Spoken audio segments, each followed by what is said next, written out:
41ª cosa que Jesús mandó guardar a sus discípulos: sean perfectos. En Mateo 5:48. El contexto inicia en el versículo 44, con la cadena de mandamientos de amar a los enemigos.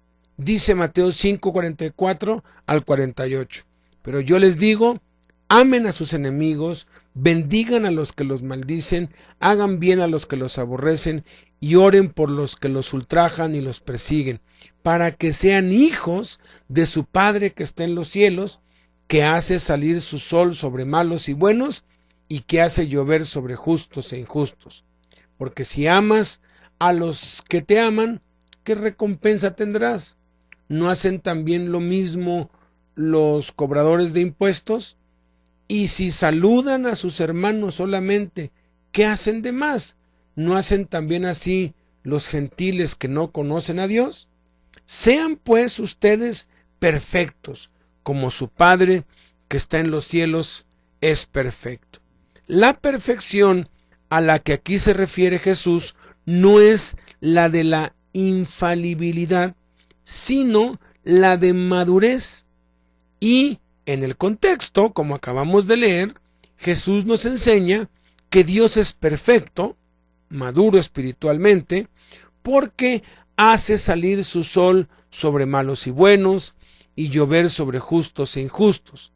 La madurez que Jesús manda es la de tener su carácter en nosotros, amando a los que nos odian y haciendo bien a los que nos aborrecen.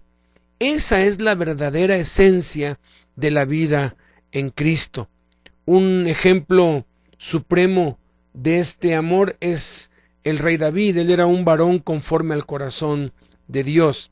De pronto, su enemigo principal era el rey Saúl, alguien a quien él había protegido y había servido y había obedecido durante varios años.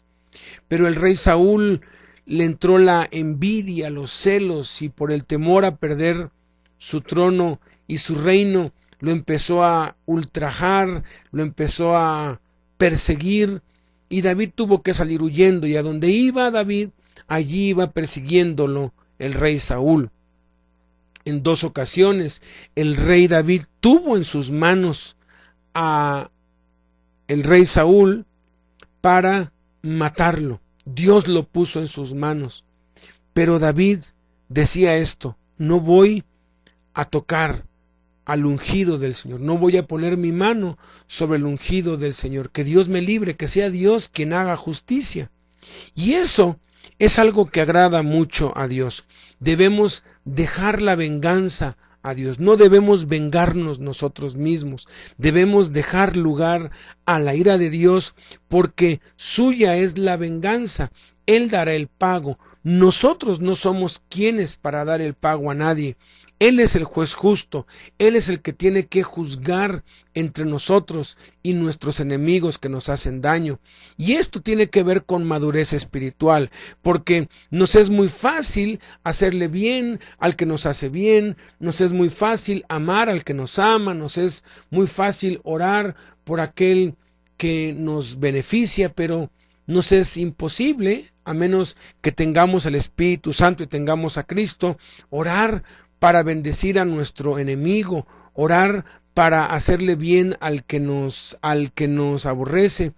En otras palabras, no tenemos que hacer acepción de personas, porque Dios no hace acepción de personas para con nadie.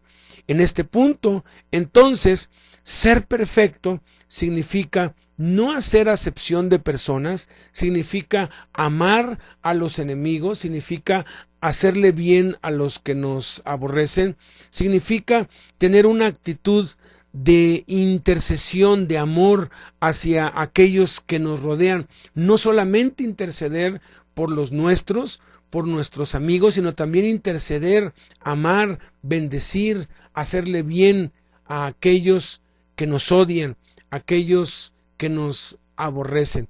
En eso consiste la perfección, la madurez espiritual. Seamos pues perfectos como nuestro Padre que está en los cielos es perfecto.